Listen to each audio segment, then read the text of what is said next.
കണ്ണ് തെറ്റിയാലുണ്ടല്ലോ പാകിസ്ഥാൻ പട്ടാളം നുഴഞ്ഞു കയറുന്നേക്കാൻ അപ്പുറത്ത് നുഴഞ്ഞു കയറ്റോട്ടോ. ഇവിടെ ഓരോരുത്തർ കയറിക്കൊണ്ടിരിക്കുന്ന 24 മണിക്കൂർ നോക്കിക്കൊണ്ടിരിക്കണം. ഒരു ചെറിയൊരു ഗ്യാപ്പ് വന്നു പോയോ ആ നേരം കൊണ്ട് എല്ലാവരും കൂടി കൂടിയിട്ട് നമ്മളെ ചെടി മരുഭൂമിയാക്കി കൈ തന്നിട്ടുണ്ടാവും. അതുകൂട്ട് ടീമുകളാണ്.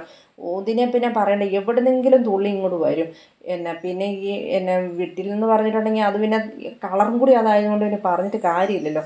പുഴുവാണെങ്കിൽ പിന്നെ സർവ്വസാധാരണ, ഫംഗസ് വേറൊരു വശത്ത് എല്ലാവരും കൂടി കൂടിയിട്ടുണ്ടല്ലോ എമ്മാതിരി ആക്രമണമാണെന്നറിയോ. പാവം ഇതിനെല്ലാം കൂടി ഒരു ചെടിയും ഉണ്ട്. പക്ഷേ നമ്മൾ ഇവനെ വിട്ടുകൊടുക്കാൻ ഉദ്ദേശിച്ചില്ല. നമ്മൾ ഇതിന് ചെയ്യുന്ന ഏറ്റവും വലിയ പ്രതിരോധം എന്ന് പറഞ്ഞിട്ടുണ്ടെങ്കിൽ സവോളയും അതുപോലെ തന്നെ വെളുത്തുള്ളിയുടെ തൊലിയും പഴത്തൊലിയും എല്ലാം കൂടി വേവിച്ച് വെച്ചിട്ട് അത് വെള്ളം തണുപ്പിച്ച് വെള്ളം കൂട്ടിയിട്ട് അങ്ങോട്ട് ഒഴിച്ചു കൊടുക്കും. അത് ബെസ്റ്റാണ്. അതിനൊപ്പം തന്നെ ഉണ്ടല്ലോ NPK ഫെർട്ടിലൈസറും കൂടി ഒരു 10 ദിവസം കൂടി സ്പ്രേ ചെയ്ത് കൊടുത്താൽ നമ്മുടെ ചെടിയൊക്കെ അങ്ങ് ഉഷാറായിട്ട് വരും. നല്ല ഗ്ലേസിങ് ഒക്കെ വന്ന് നല്ല അടിപൊളി മിടുക്കന്മാരായിട്ട് വരും. ഒരു 15 ദിവസം മുമ്പേ നമ്മൾ കടലോസ റോസ വെട്ടിക്കൊടുത്തതായിരുന്നേ. അന്ന് എല്ലുപൊടിയും വേപ്പും പിണ്ണാക്കും ഒക്കെ ഇട്ടായിരുന്നു. ഒരു 3-4 ദിവസം കഴിഞ്ഞ് കഴിഞ്ഞപ്പോൾ മുട്ടത്തോണ്ട് പൊടിച്ചത് ഇട്ട് കൊടുത്തു. ഇനി ഒരു 3-5 ദിവസം മുന്നേ ഞാൻ അതിനകത്ത് ഫാക്ടംബോസും കൂടി ഇട്ട് കൊടുത്തു. അതെന്തിനാണെന്ന് പറയുക, ഇതെല്ലാം കൂടി ഒന്ന് വലിച്ചെടുക്കാൻ വേണ്ടിയിട്ട് കുറച്ച് രാസവളം കൂടി ചെയ്ത് കൊടുക്കണം.